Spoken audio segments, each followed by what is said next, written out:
The case you're about to see is fictional, but the jury is made up of members of the public who will assess the evidence and deliver their own verdict at the end of the program.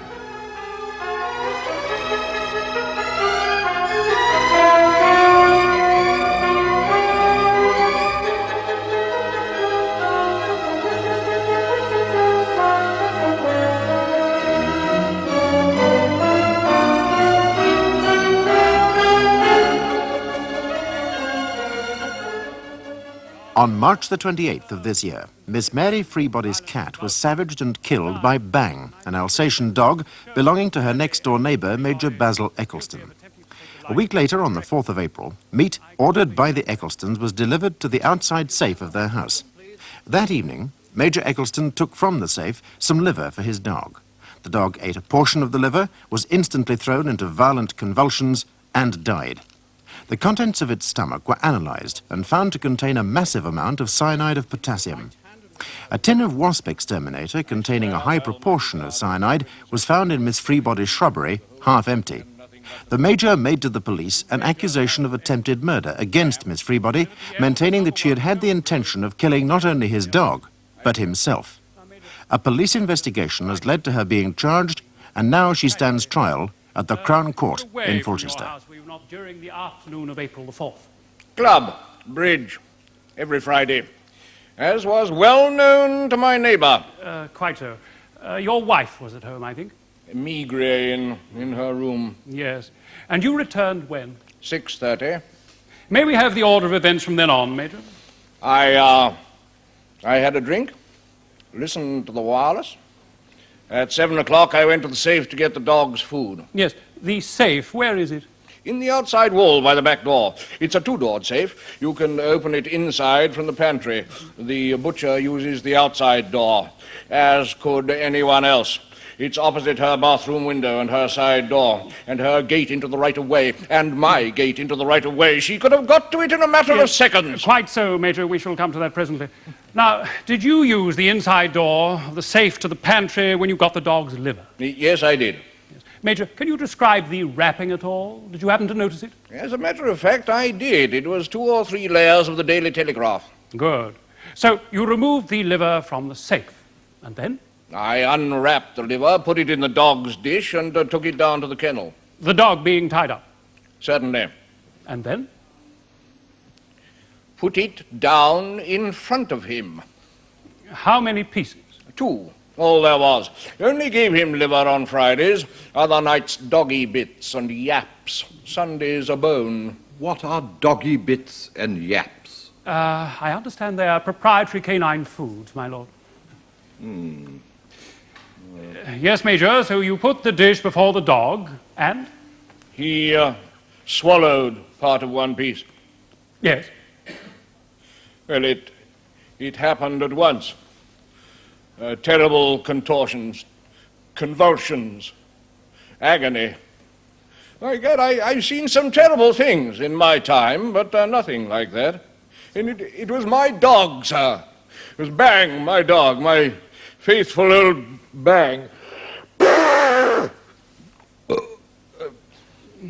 Yes, a most painful experience, Major, and one is sorry to revive it. Mercifully, it was soon over, wasn't it? Nothing merciful about it, sir. A spiteful, deliberate murder brought about by a filthy-minded, vindictive old cat. Cat, you dirt! What in the world? I do so advisedly, madam. Cat is what I said, and cat is what I meant. If there is any repetition of this grossly improper behavior, I shall treat it as contempt of court. Do you understand? Great provocation, I regret. Now, what is that? Speak up. I apologize, my lord. So I should hope. My lord, Major Eccleston, I want you to tell his lordship and the jury what happened after the death of the dog. My wife came down.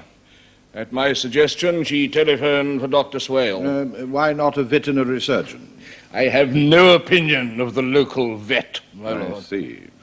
Besides, there was my wife. Your wife, Major Eccleston? She was upset. He gave her a pill. I had a drink. I see. Mr. Golding? Go on, please, Major. Dr. Swale took away the remaining portion of the liver to be analyzed, and he also removed the body. Was there any other event before or at about this time which may have any bearing on the matter? Certainly. Well, please tell the court what it was, Major. That woman, the accused, bathroom window overlooks my premises. It has a Venetian blind. She's in the habit of spying on us through the slats. I distinctly saw them. The slats, I mean, open in one place. And when did you see this? Immediately after Dr. Swale left. She had watched the whole performance and gloated over it. You are here to relate what you have observed, Major, not what you conjecture. My lord. Now, had anything occurred in the past to make bad blood between you and the defendant? Yes. What was it? A cat. A what? She had a cat, my lord. A mangy brute of a thing. Lies, lies. My cat was an animal. of Yes, well, infinite never use. mind what Everybody sort of knows- cat it was. Yes, Major? About a week earlier, it strayed into my garden at night. Not for the first time. Always doing it, yowling and digging. Drove my dog frantic. Naturally, he broke his tether, tore it away with part of the kennel. And then? Ask yourself. But I'm asking you, you know. Made short work of poor pussy, eh? Miss Freebody! Miss Freebody! You must be silent.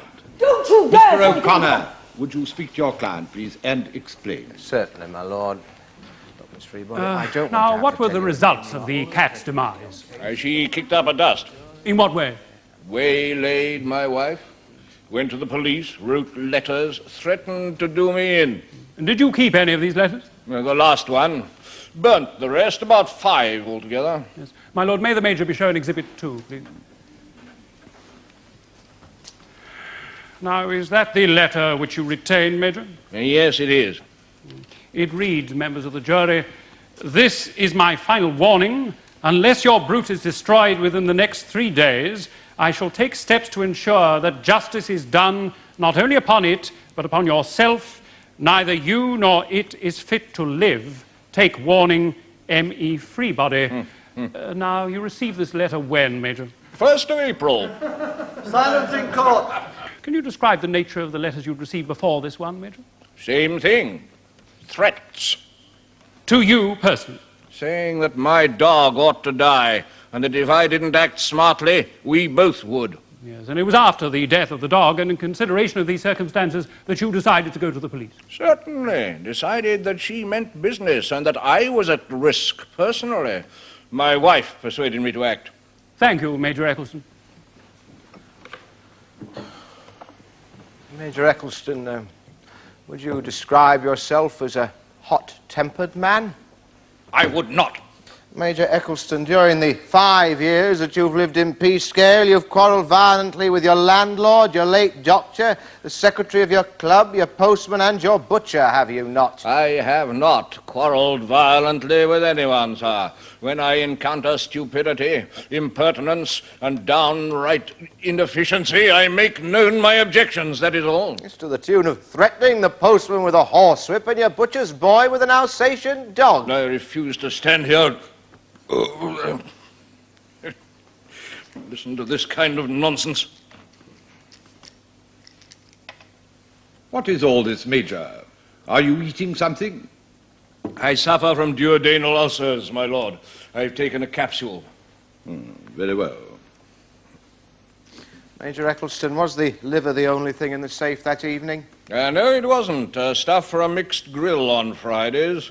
Chops, kidneys, sausages, that sort of thing. Yes, and these have been delivered with the dog's meat that afternoon. Yes, they have. Did you have your mixed grill? Good God, no. No fear. Chucked it out. Destroyed it. Great mistake, as I now realize. Poisoned like the other, not a doubt of it. The whole lot intended for me. And what about Mrs. Eccleston? Vegetarian. I see. Can I have the list of complaints, please? Thank you. Major Eccleston, is it true, apart from my client, there have been 5 other complaints about the character and behaviour of your dog? The dog was perfectly docile, unless provoked. They baited him. And is it not the case that you've received 2 warnings from the police to keep your dog under proper control? I beg your pardon? Balderdash. Yes, you are under oath, Major. Have you received 2 such warnings from the police? Yes, I have. Thank you, Major. Dr. Swale, you were called into the Elms on the evening of the 4th of April, were you not? Yes. Mrs. Eccleston rang me up and she sounded so upset that I went round. And what did you find when you got there, Doctor? Major Eccleston's in the yard, near the dog kennel, with the Alsatian's body at his feet. And Mrs. Eccleston? She was standing nearby. She suffers from migraine, and this business with the dog hadn't done anything to help her. I took her back out to a room, had a look at her, and gave her one of the Stemtril tablets I'd prescribed. And then? I rejoined the Major downstairs. Yes. Yes, he, of course, realized the dog had been poisoned, and he asked me as a personal favor to get an analysis of what was left of the liver the dog had been eating and of the contents of the dog's stomach. I arranged this with the pathology department of the General Hospital. Oh, yes, we've heard evidence of that. Massive quantities of potassium cyanide were found. Yes. Yes. And did you subsequently discuss with Major Eccleston the possible source of this cyanide? Yes. Now, Dr. Swale, were you shown any letters by Major Eccleston? Yes, from the defendant. I remember in particular the one that said that his dog ought to die, and if he didn't act smartly, they both would. And what view did you take of these letters, Doctor? Oh, a very serious one. They threatened his life. Yes, indeed. Thank you, Dr. Swale. Dr. Swale, you've known the Ecclestons for some time, haven't you? Yes. In fact, you are close friends. I've known them for some years. Would you consider Major Eccleston a reliable sort of person where personal judgments are concerned? I don't follow you. Really? Well, let me put it another way. If antagonism had developed between Major Eccleston and another person, would you consider his attitude towards them to be a sober, fair and balanced one? Well, under such circumstances, there are very few people, I think, of whom that could be said. Yes, well, I'm suggesting that at the time we are speaking of, a feud developed between Major Eccleston and Miss Freebody, and his attitude towards her was intemperate and wholly biased. Well, Doctor? I think that's putting it rather strongly. Do you? Indeed. Thank you, Doctor. Well, you may leave the witness box, Dr. Swale. You are Thomas Tidwell, butcher's assistant of the West End Butchery, 8 Park Street, Peascale, near Fulchester. Yeah. Yes. On Friday, the 4th of April, did you deliver 2 packets of meat at the Elms, No. 1, Sherwood Grove? Yeah. Describe them, if you please. Eh? How were they wrapped? In paper. Yes, of course. But what sort of paper? Eh? Were they wrapped in brown paper, or were they wrapped in newspaper? One of each. Thank you. Now, did you know, for instance, the contents of the newspaper parcel? What was in it? Liver. And how did you know that? It was bloody, wasn't it? Liver's bloody. Bleed through anything. I seen it, didn't I? Bled through the comics. Are you chewing something, Tidwell? Yeah. Remove it.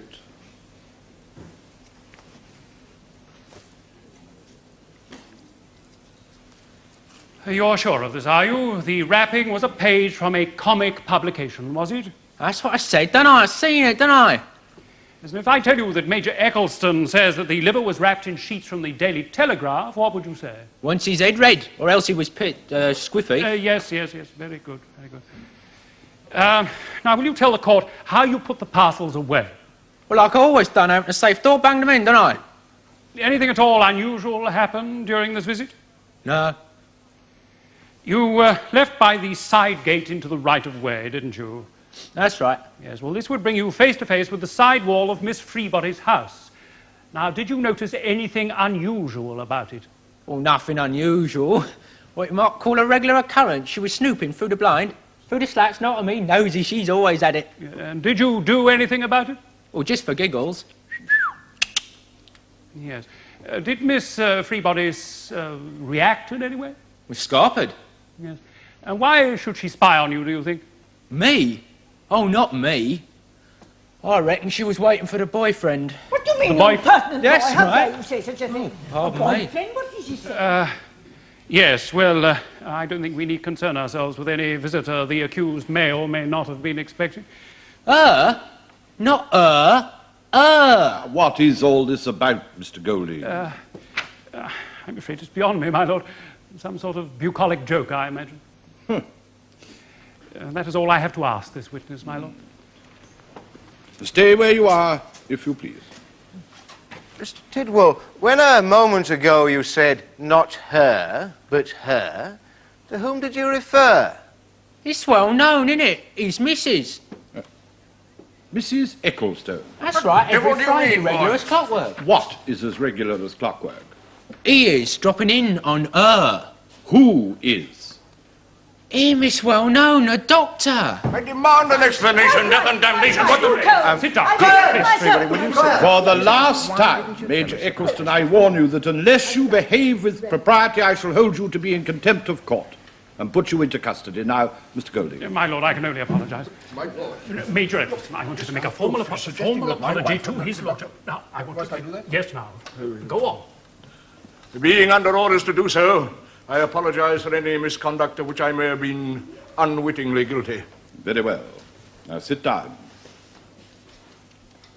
Mr. O'Connor. Now, Mr.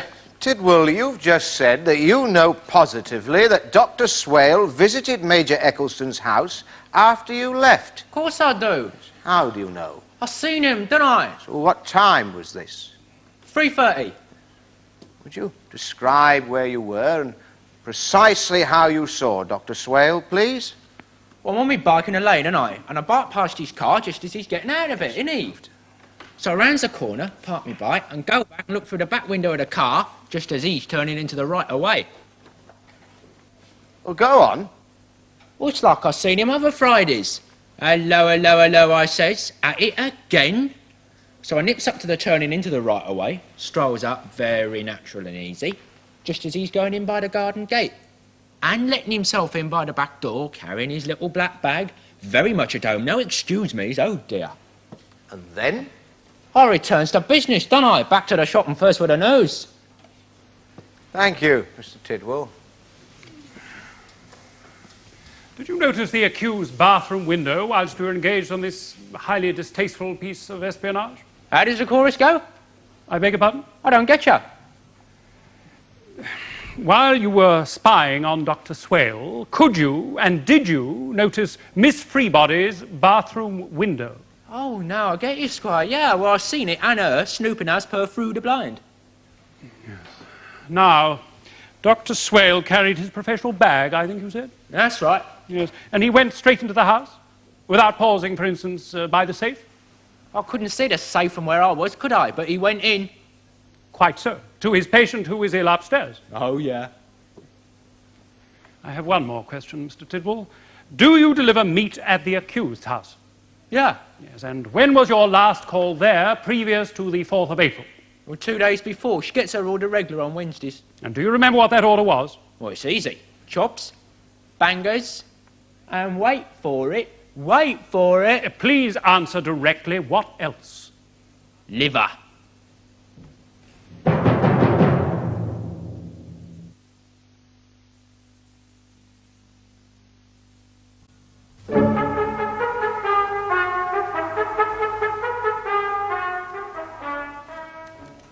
I call Mrs. Eccleston. Barbara Eccleston, please. This way.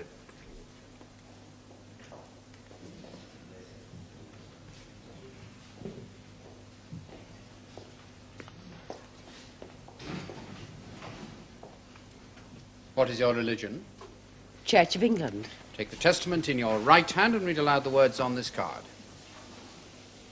I swear by Almighty God that the evidence I shall give shall be the truth, the whole truth, and nothing but the truth. You are Mrs. Eccleston? Yes. What are your first names, please? Barbara Helen.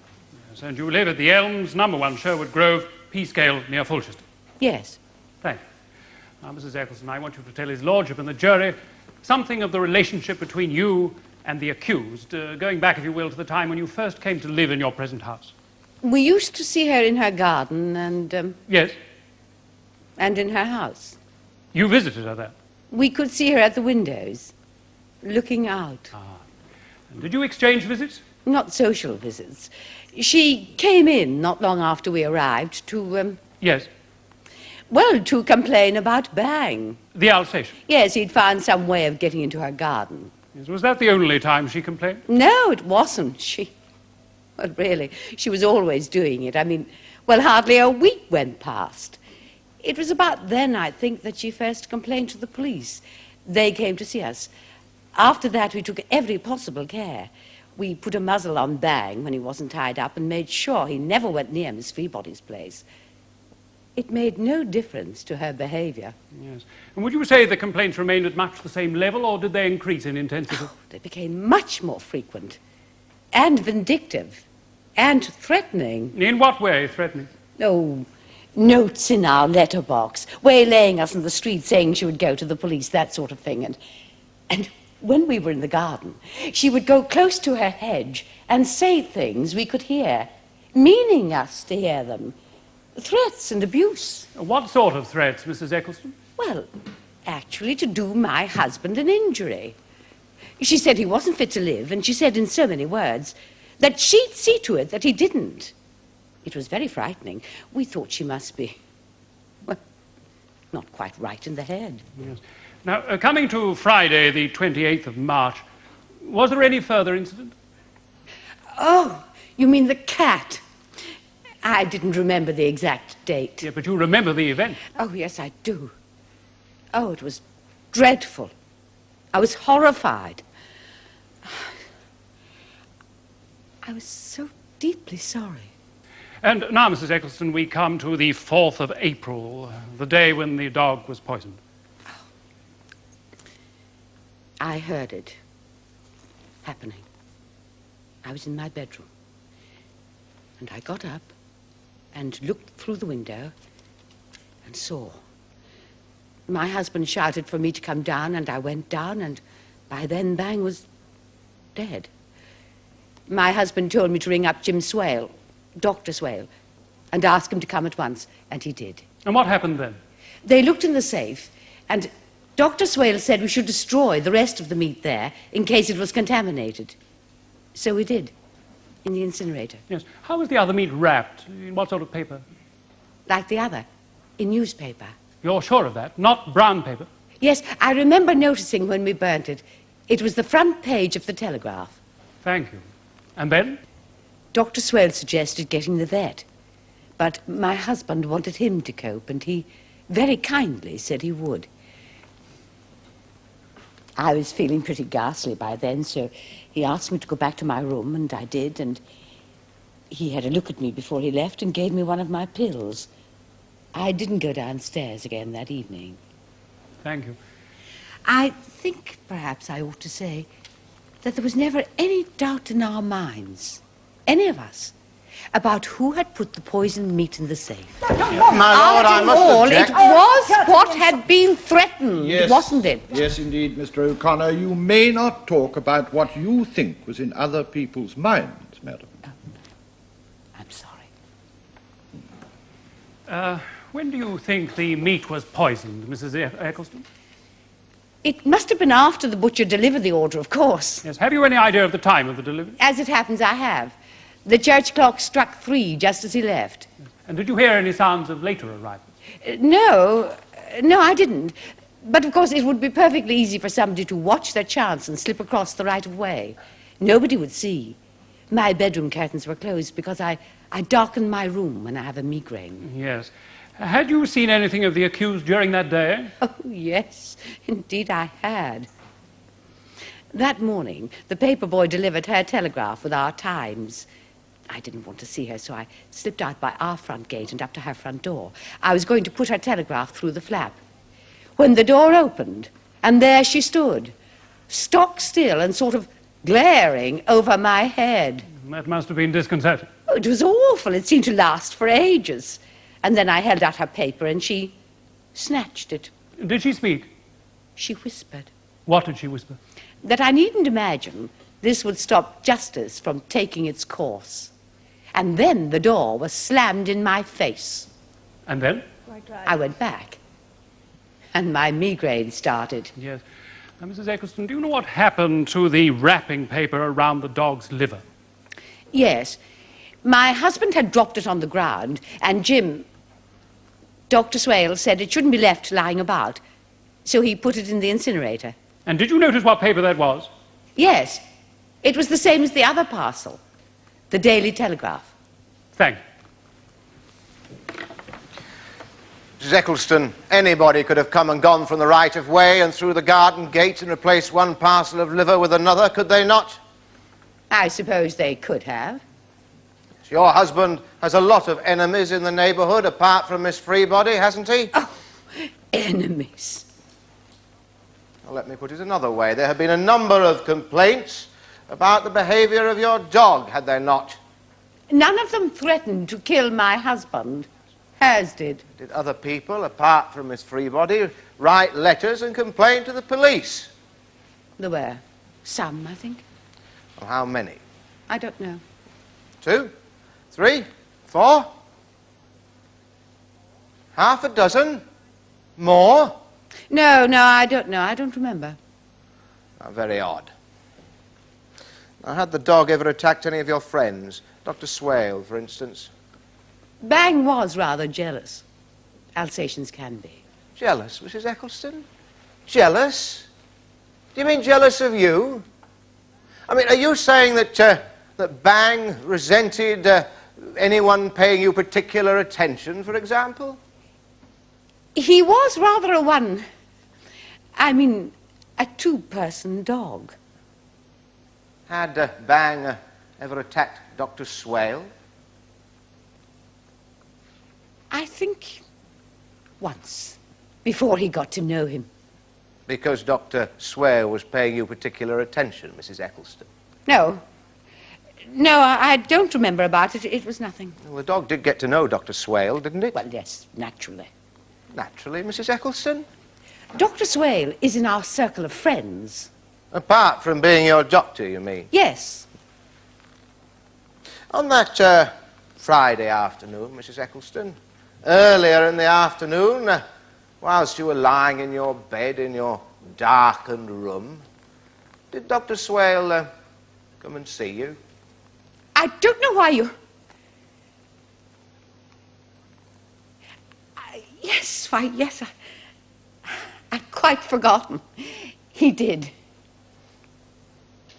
Thank you, Mrs. Eccleston. As this earlier visit of Dr. Swale's has been introduced by my learned friend, Mrs. Eccleston, I think, perhaps, don't you, we better dispose of it. Now, Dr. Swale, you've told the court, is an old friend and a member of your social circle. Is that right? Yes. Yes. Now, was there anything at all out of the way about his dropping in? No, of course not. He often looks in. He and my husband do crosswords and swap them over. I'd quite forgotten, but I think that's what he'd come for. To collect the Times crossword and leave the Telegraph one. And did you see him? I think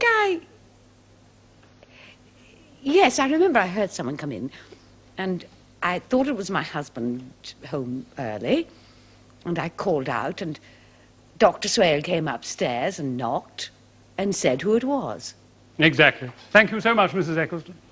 Well, you may go and sit down, Mrs. Eccleston. Thank you, my lord. That concludes the case of prosecution, my lord.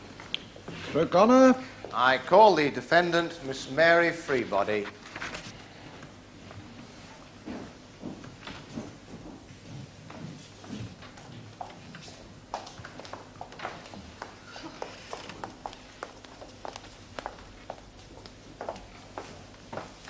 Would you please remove your gloves? What is your religion? Anglo-Catholic. Take the testament in your right hand and read aloud the words on this card. I swear by Almighty God that the evidence I shall give shall be the truth, the whole truth, and nothing but the truth. You are Mary Emmeline Freebody of 2 Sherwood Grove, Peascale, near Fulchester. I am. Miss Freebody, did you attempt to poison Major Eccleston? I did not. You are a practicing Christian, are you not? Certainly. And you swear that you had no such intention? I do. Now, Miss Freebody, I'm sorry to recall an extremely painful memory for you, but will you tell his lordship and the jury how you first learnt of the death of your cat? Learned of it? Learned of it?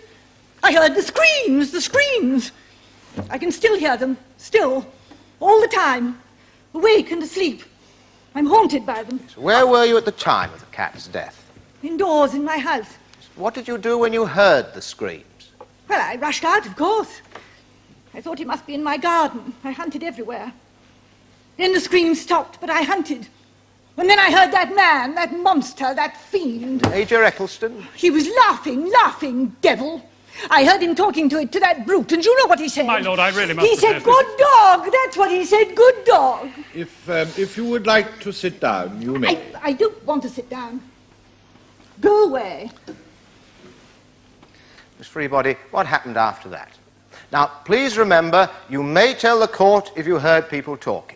You may say who they were and what you did, but not what they said.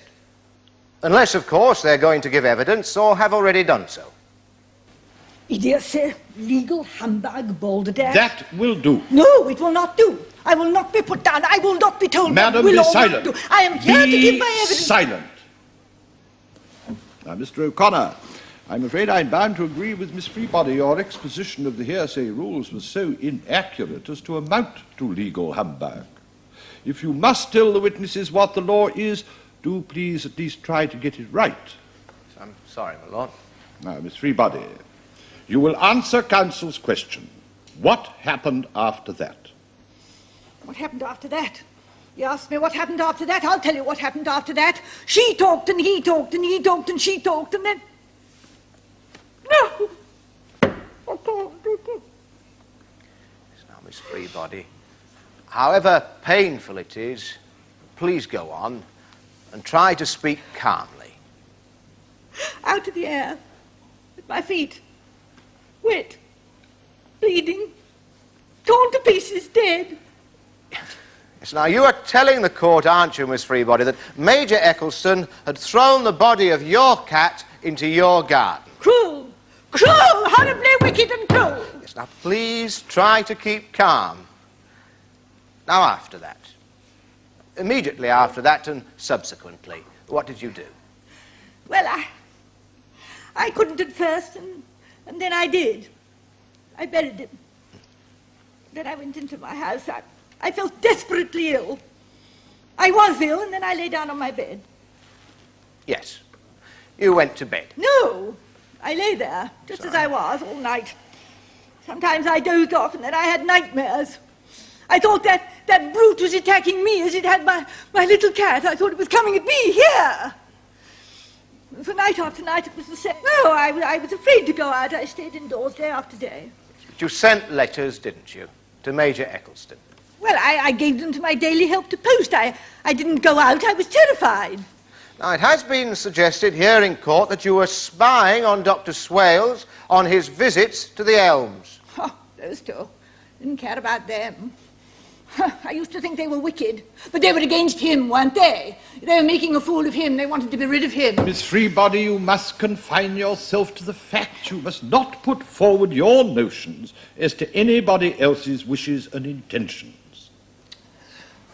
Very well. Now, on the morning of the dog's death, Mrs. Eccleston called to give you your paper, didn't she? I stood inside the door. I thought it was him with the dog. Then I heard her clear her throat, and I made myself open the door. And there she was, the adulteress. Oh, yes, she came. Yes. Now, later in the day, did you see Dr. Swale go into the Elms? Oh, yes, I saw him. In at the side gate, as usual, he always does. And upstairs in the bedroom, she had the curtains drawn, already waiting for him. She always does on Fridays. Oh, yes. I saw him. And he was out at his club playing bridge, poor fool. So did you see Dr. Swale enter the house? I can't see the side door. There's a tree and shrub. The outside safe, can you see that? No, I can't see that either, no. So you wouldn't know if Dr. Swale, for whatever purpose, paused by the safe before entering the house? Paused? By the safe? For whatever purpose? But you're right. You're perfectly right. Fool that I am, fool. Of course, that's how it was. It was the doctor. My lord, I protest this is outrageous. You cannot address the court, sir. But this amounts to Be slander. quiet, Dr. Swale. You know perfectly well that such interruptions are impermissible. Now sit down. Very well, Mr. O'Connor. Yes, now, Miss Freebody, please answer the question simply and without comment. I bring you now to the death of the dog. Did you see anything or hear anything of that event? I was upstairs. I heard a commotion. I heard a howl, and then his voice shouting, so I went to the bathroom to look. I saw the dog thrashing about, and then I saw it was dead. I didn't know why it was dead. I was glad. I thought the owner had destroyed it himself at last. But I saw it was dead, and I exulted and gave thanks and was joyful. Did you see the arrival of Dr. Swale? Miss Freebody? Miss Freebody, may I have your attention, please?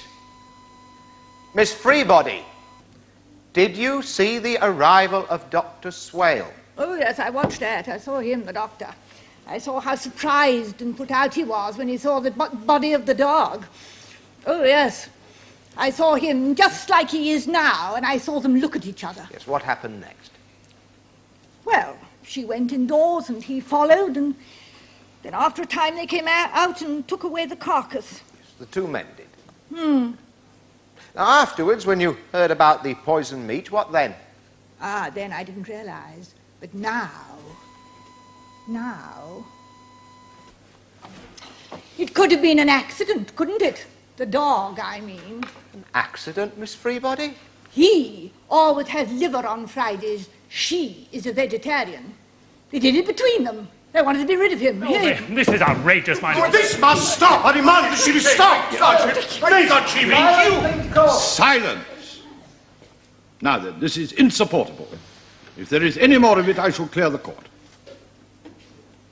Yes, Mr. Golding. Indeed, my lord, how much more of this are we to have? I do protest most strongly, my lord. Yes, Mr. Golding, you may very well do so. Mr. O'Connor? My lord, I quite agree. It is not for the witness to advance theories, but the point is apparently not without substance. I have no further questions for the defendant. Very well. In that case, Mr. Golding. Thank you, my lord. Now, Miss Freebody, we've heard a great deal about emotions and all the rest of it. Suppose, for a change, we look at a few hard facts. Now, you admit to writing a number of threatening letters to Major Eccleston, the last of which contains the phrase, "Neither you nor it is fit to live. Take warning." Do you agree? Do you agree? Yes. Yes. And you've heard the police evidence. A container half full of cyanide of potassium has been found by the police in your shrubbery. You have heard the chemist depose that he sold cyanide of potassium to the previous tenant of your house who used it to exterminate wasps. Now, the container, Exhibit 1, is very clearly and even dramatically marked. There it is. You see it there, don't you? On the clerk's desk. For the first time. What? You have never seen it before? Oh, be careful, Miss Freebody. The chemist has identified that container and has told the court that he advised the purchaser to keep it in a conspicuous place. Now, have you never seen it in your garden shed? My gardener saw that one. Oh, the gardener saw it, did he? And reported it to you? Yes, I told him to get rid of it, and so he did. And when was this? Oh, soon after I came here. 5 years. Indeed. And how did the gardener, in fact, get rid of it, as you claim? I've no idea. You have no idea. Is the gardener going to give evidence on your behalf, Miss Freebody? Can't, he's dead. Silence in court. And how do you account for it being discovered in your shrubbery in a perfectly clean condition 3 days after the dog was poisoned? I repeat, the one in the shed was destroyed. This is another one, thrown over the hedge, of course, in my garden. Oh, we are to suppose, are we, that an unknown poisoner brought a second jar of cyanide with him, or her, although he or she had already prepared the liver and had wrapped it up. Now, why on earth should anyone do that? To incriminate me, obviously. once more into the realms of fantasy, Miss Freebody. I put it to you that no shadow of a motive, no jot of evidence can be found to support such a theory. Oh, yes, it can, it can. It can. Well, perhaps you will be good enough to tell the Mr. jury... Golding, you have very properly attempted to confine this witness to statement of facts. Are you now inviting her to expound a theory? My lord, the accused, so far as one can follow her, appears to be advancing, in her own defence, a counter-accusation. Quite right. Mr. O'Connor, have you anything to say on this point? Yes, my lord, I have. I must say I have received no instructions as to the positive identity of the person my client apparently believes, most ardently believes to have, or may I say, planted the half-empty container of cyanide of potassium in her garden. My instructions were that she herself is innocent and therefore the container must have been planted. My lord, in view of the way the evidence has developed, I should ask for a brief adjournment that I may see if there are any more inquiries that should be made. My lord, I submit that the antics, if I may so call them, of the accused in the witness box are completely irrelevant. If there were one jot of relevance or substance in this rigmarole, why on earth did she not advance it in the first instance? I can tell you that, because I didn't realise, but here now in this court it's been borne in on me, seeing those two together, seeing them, watching them, hearing them, knowing, remembering. There would be murderers, that's what Be quiet, madam. Now I warn you that you do your own cause a very great deal of harm by your extravagant and improper behaviour. And I now order that you answer directly questions put to you by learned counsel. You may not, as you have constantly done, interrupt the proceedings. You may not, without permission, address the court. And if you so persist, then I shall hold you to be in contempt of court. Now, do you understand? Very well. Now, Mr. O'Connor, in view of the way this case has developed in the introduction of elements unanticipated, as you assure us in your instructions, that you wish me to adjourn? If your lordship will. Mr. Golding? I have no objection, my lord. Yes. Would an adjournment till 10 o'clock tomorrow morning be appropriate? Yes, I indeed, should be my much lord. obliged. Very well, then the court will adjourn until 10 o'clock tomorrow morning. All stand.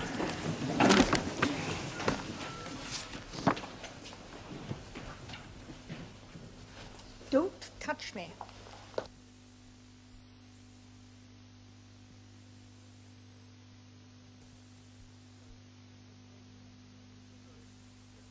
Now, members of the jury, I'm sure you apprehend the reasons for the adjournment in this, in some ways, most eccentric case, and I do hope that it hasn't caused you too much inconvenience. Now, before we go on, I want to remind you that you are where you are for one purpose only, and that is to decide whether the accused Mary Emmeline Freebody is guilty or not guilty of attempting to murder Major Eccleston. You are not concerned with anything that may have emerged outside the provenance of this charge unless it bears on this single question, the guilt or innocence of the accused. Mr. Golding, you may now, if you wish, continue your cross-examination. I have no further questions, my lord. Very well then, Mr. O'Connor, do you wish to re-examine the defendant? And may I say, Mr. O'Connor, I hope we have no repetition of yesterday's irregularities. My lord, I sincerely hope not. I've no further questions to put to the defendant. Very well, you may go back to the dock, Miss Freebody. My lord, I must inform your lordship that Major Eccleston has waited upon me and has expressed a desire to amend some of his former evidence and has asked me to put his request before your lordship. Did you anticipate anything of this sort, Mr. Golding? Not I, my lord. Very well. My lord, I recall Major Basil Eccleston.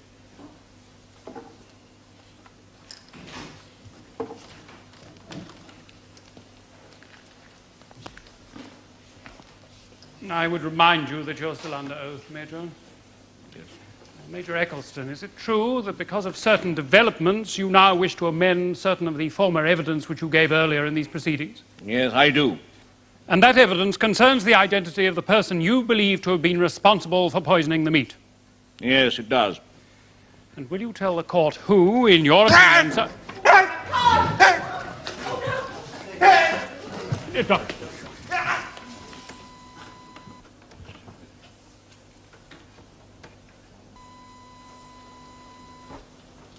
My lord, he's dead. Clear the court, Usher, clear the court. Dead, dead! Smitten down in his sins! Vengeance is mine, says the Lord! Justice is meted in love!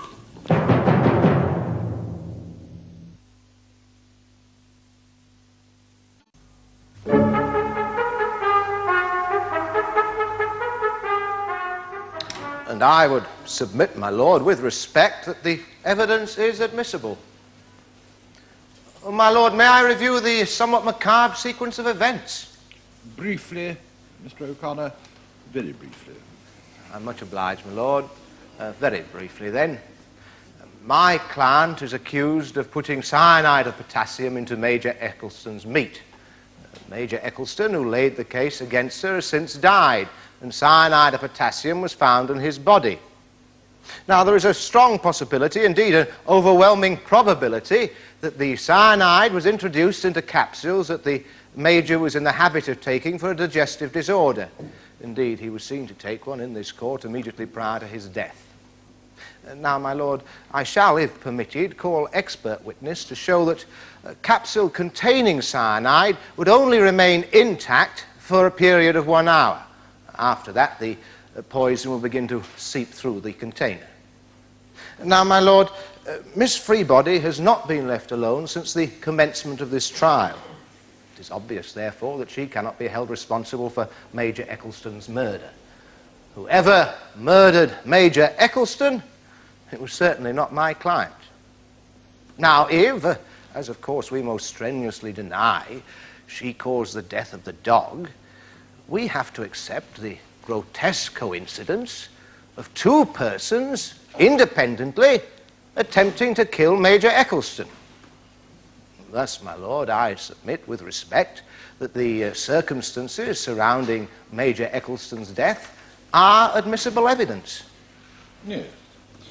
Thank you. Mr. Golding?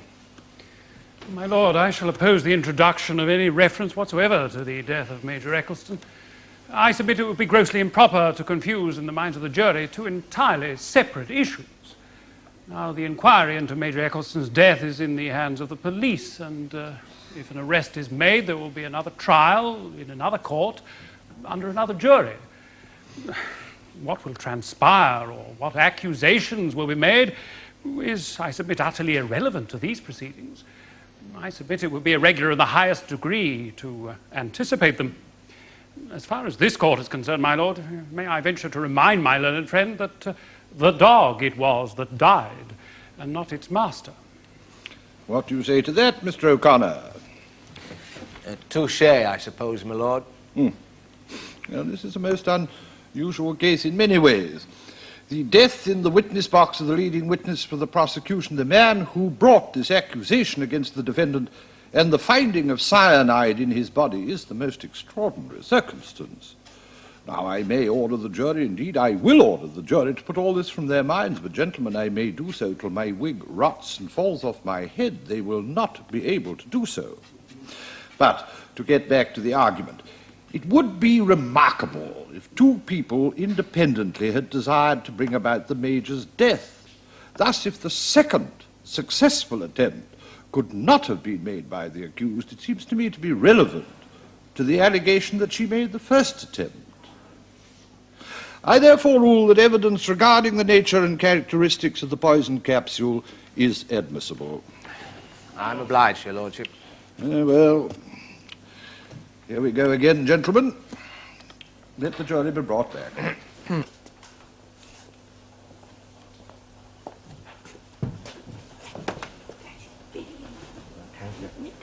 All right, thank you. I'll look at it. Now, members of the jury, your attendance in this case was interrupted by an extraordinary and very distressing event which in the interval has attracted a great deal of publicity and acquired a certain amount of notoriety. Now, you are, of course, not here to try anyone for causing Major Eccleston's death. You are here for the sole purpose of deciding whether or not the accused is guilty of attempting to murder Major Eccleston. Now, Having said that, I want to add one important qualification. If during the continuation of the hearing evidence is tendered that arises out of the circumstances attending upon the Major's death, and that evidence has a bearing on the question of the accused's guilt or innocence, then, of course, I will admit it for your consideration. Very well, Mr. O'Connor. You are Dr. Ernest Smithson of 24 Central Square, Fulchester. Yes, You are consultant pathologist to Fulchester Constabulary. I am. Did you carry out a post-mortem on Major Eccleston? Yes. I found he died of cyanide poisoning. May the witness be shown Exhibit 6, please. Is that the bottle taken from the Major's body? Yes. I found it myself in his pocket. It contained capsules of duogasterone and potassium cyanide. Yes, which suggests that the cyanide had been introduced into a bottle containing tablets of duogastronone. Yes. Now, will you please tell the court whether it would be possible to fill capsules of the sort normally used in pharmaceutical dispensaries with cyanide of potassium? It would be possible, yes. Yes, in what form would the cyanide be? In the form of a powder. And would the capsules be indistinguishable from those filled with a doctor's prescription? If the prescribed powder was the same color, which it probably would be, yes. To begin with, that is. To begin with, Dr. Smithson, could you explain that further? After about an hour, my lord, the cyanide would begin to seep through the capsules, and that would become increasingly noticeable. Now, let me get this quite clear. The whole operation, that is, filling the capsules with the lethal poison, conveying them to the intended victim, would all have to be executed within a period of 1 hour before one of the capsules was taken. Before they had begun to disintegrate, I would prefer to say. Now, Dr. Smithson, are you aware that from the day before Major Eccleston died, my client was under constant supervision? I have been so informed, yes. And therefore could not possibly, for instance, have concocted capsules of the sort that we've been talking about, conveyed them to a person or places outside her own premises. Obviously not, if she was under constant supervision. Thank you, Doctor. Yes, Mr. Golding? Well, yes, indeed, my lord. I merely beg to remind the jury of what your lordship has already laid down. The defendant is not on trial for concocting lethal capsules, and I submit that the evidence we've just heard is irrelevant. I have no questions to put to Dr. Smithson. Thank you, Dr. Smithson. You may go if you wish. Thank you, my lord. My lord, in view of the development of this trial since Dr. Swale gave evidence and in view of subsequent evidence, I ask for leave to reopen my cross-examination of him. I ask for his recall. What do you say to this, Mr. Golding? Do you object? My lord, I can find no conceivable reason for this procedure, but I do not object. Very well, Mr. O'Connor. Dr. Swale, will you go back to the witness box, please?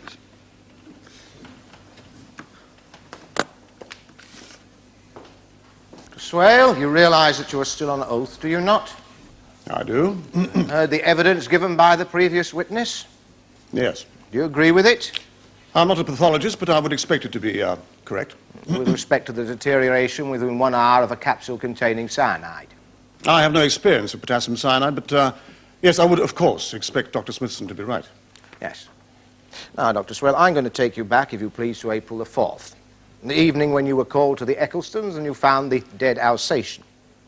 Now, you'll remember that you removed what was left of the liver that had been fed to the dog and subsequently had it analysed. Yes. There were massive quantities of cyanide of potassium therein. Mm-hmm. Now, there was also in the same safe the material for a mixed grill, which had been intended for the Major's dinner that night. So I understand. Did you do anything about this meat? I've already deposed that I said it should be destroyed. And was it destroyed? It was. I've already said so. By whom? By Mrs. Eccleston and myself, in their incinerator. Has she subsequently deposed after you've given your evidence? Quite. Now, Dr. Swale, did it occur to you that this meat, which had been intended for the Major's dinner, should also be analysed? No, I was simply concerned to get rid of it. Upon further consideration, would you now say it would have been better to have sent it, or at least a portion of it, for analysis? Well, perhaps it might have been better, but the circumstances of the dog's death, their description of its symptoms and its appearance, so strongly suggested a convulsive poison such as cyanide. I didn't really feel it was necessary. I'm sorry, Doctor, but you told us just now you had no experience No of cyanide. experience in practice. But naturally, in the course of my training, I did my poisons. Is Mrs. Eccleston a vegetarian? I believe so. You believe so, Dr. Swale? But Mrs. Eccleston told us that you were one of her intimate circle. You are also her doctor, are you not? Yes, of course I am. Well, then surely you know whether or not she is a vegetarian. Yes, all right. I simply said I believe so, as one does in voicing an ordinary agreement. I know so, if you prefer it. She is a vegetarian. Are you in the habit of visiting her on Friday afternoons? Not in the habit of doing so.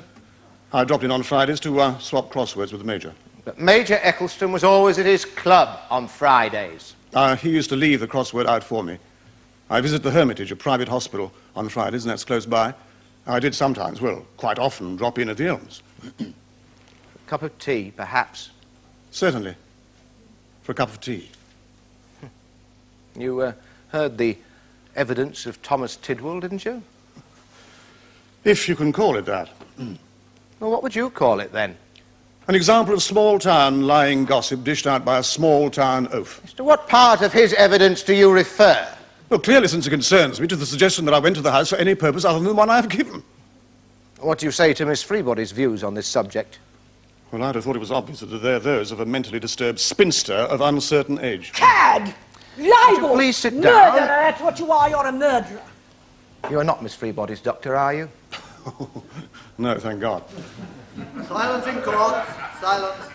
Now, when you paid your earlier visit to the Elms in the afternoon in question, did you carry your professional bag with you? I expect so. Why? It wasn't a professional call, was it? I'm not in the habit of leaving it in my car. What's in it? You don't want an inventory, do you? The bag contains the normal impedimenta of a doctor in general practice. Nothing else? I'm not in the habit of using my case as a shopping bag. Not for butcher's meat, for instance? My lord, I do most strenuously object. My lord, this is intolerable. Do I have no protection against this sort of treatment? No. Please answer. No, I do not and never have carried butcher's meat in my bag. Golding, do you wish to re-examine? No, my lord. Thank you, Dr. Swale. My lord, may I speak? No, Dr. Swale. I demand to be heard. You may do no such thing. It is perfectly obvious that the counsel for the defence is trying to protect his client by throwing up a series of slanderous suggestions intended to implicate a lady and myself in this miserable Quiet, business. sir, and leave the witness. I refuse, I insist. We're not legally represented. I am a professional man who must be very gravely damaged by these baseless innuendos. For the last time, I had nothing, I repeat, nothing whatever to do with the death of the Eccleston's dog, nor did I tamper with any of the meat in the safe. I protest, my lord. I protest. Now, come on, sir. This is not... Your name is Sarah Gwendolen Miggs? Yes. And where do you live, Miss Miggs? Flat 3, Flask Walk, Fulchester. You are a qualified medical nurse, now retired. I am. Will you give us a brief account of your professional experience, please? Well, I've had 15 years in general hospitals and 20 years in 10 hospitals for the mentally disturbed. The last one being at Fulchester Grange Hospital, where you nursed for some 2 years before retiring. That's correct. And have you, since the sitting of this court, been looking after the defendant, Miss Mary Emmeline Freebody? That's right. Now, Miss Miggs, will you tell his lordship and the jury just how your days have been spent since you took this job? Well, I relieve the night nurse at 8 a.m. and I stay with the case all day until the evening when I'm relieved in the evening. With the case? Miss Freebody, my lord. Well, then why can't we say so, for pity's sake? Oh, very well. Do you remain with Miss Freebody throughout the day? Yes. You never leave her? Well, those are my instructions and I carry them out. Do you find Miss Freebody at all difficult? Oh, not a bit. She doesn't try to shake you off, doesn't resent your presence? Well, she didn't like it at first. There was a slight resentment, but we soon got over that. And we're very good friends now. And you have never left her? Well, I said so, didn't I? Never. Thank you, Miss Miggs. Very good friends, and you never leave her. Never? Surely there must be some occasions, calls of nature, for instance, when you do, in fact, part company. I always make sure of her whereabouts. She's tricky. Quite. What exactly do you mean by tricky? Well, excitable. unstable. She can be hysterical. You have to watch it. I see. Nurse Meigs, who engaged you to take this case? I was rung up by her solicitor. Yes. Now, Nurse Meigs, you've told the court, have you not, that since you qualified as a mental nurse, you've taken posts in 10 hospitals over a period of 20 years. Yes. The last appointment being of 2 years' duration at Fulchester Grange. That's correct. Yes. Have you, in addition to these engagements, taken private patients? A few. How many? Well, I really couldn't say offhand. Not many. Nurse Meigs, have you ever been dismissed, summarily dismissed from a post? I didn't come here to be insulted. Answer the question, nurse. There's no satisfying some people. Anything goes wrong, blame the nurse. Yes or no, Nurse Meigs? In July 1969, were you dismissed by the doctor in charge of a case under suspicion of illegally obtaining and administering a drug and accepting a bribe for so doing? It wasn't true. It was lies. I know where you got that from. You got it from him. He always had it in for me, but he couldn't prove it. He couldn't prove anything. Come, Nurse Meigs, don't you think you'd be well advised to admit it at once? He couldn't prove it. Why did you leave Fulchester Grange? I won't answer. It was all lies. Once something said about you, you're done for. Were you dismissed? I won't answer. Were you dismissed for illegally obtaining a drug and accepting a bribe for so doing? It wasn't proved. He couldn't prove it. It was all lies. Yes, I've no further questions, my lord. Mr. O'Connor. Thank you, Nurse Meigs. Have you any further witnesses, Mr. O'Connor? No, my lord.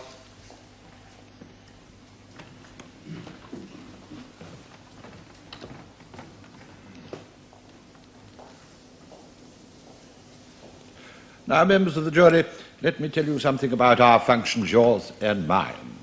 I am here to direct you as to the law and to remind you of the salient features of the evidence.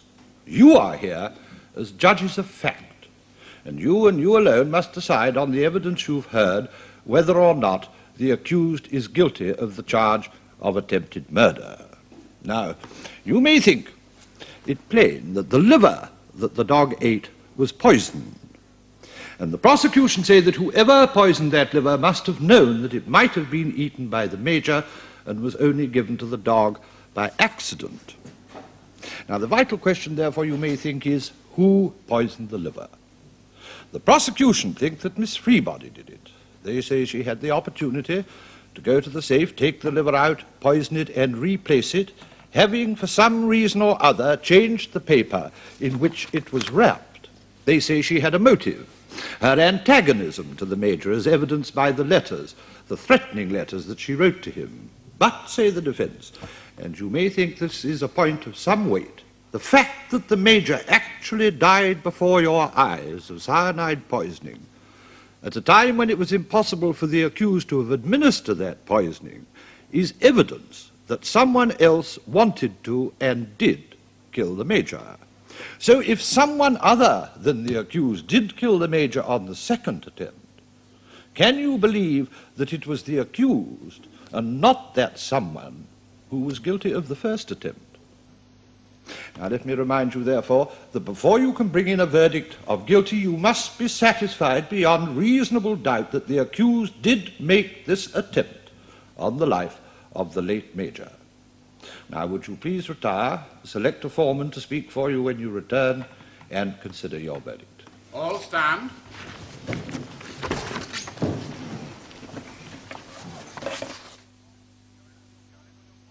Members of the jury, will your foreman please stand?